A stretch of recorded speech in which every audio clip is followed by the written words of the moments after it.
চলে এসেছি তোমাদের মাঝে। আমি হচ্ছে টাকলু ঘোষ। এই আমাদের পদ্মা নদী। ভিডিওটা টান দিবেন না, পুরো শুনবেন। তো আমার সামনে কিছু গ্রামের এই গ্রামের লোক আছে, আমার ভাইয়েরা, আমার বন্ধুরা।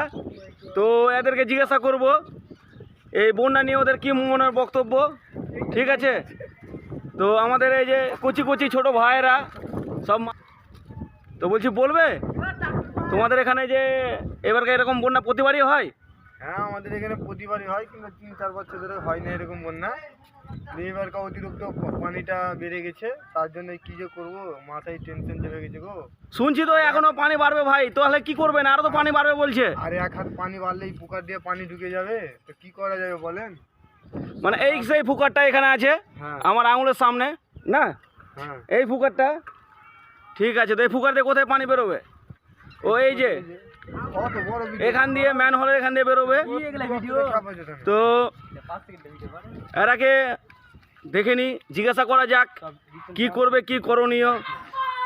এতগুলো পানি বেড়ে চলে এসেছে ভাই, দেখেন এখান থেকে 200-300 মিটার দূরে জল থাকে, বাড়ির কাছে চলে এসেছে।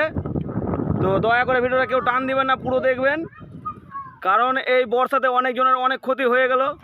কিছু করতে পারি আর না পারি, প্লিজ পাশে থাকবেন, দয়া করে হেল্প করবেন। তো বলুন কচি খোকারা, আমরা হেলে জানে বন্যাটা না হয়।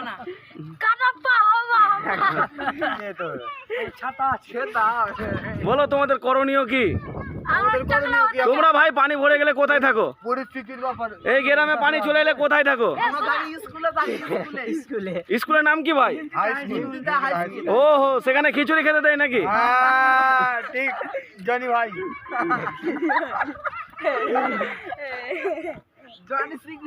তো আমি হচ্ছি তোমাদের টাকলা ভাই, দেখতে তো পাচ্ছেন টাকলা খান। এই হচ্ছে আমাদের বাড়ির গায়ে বর্ষা, চরম হারে বর্ষা দাদা, বুঝতে পারছেন।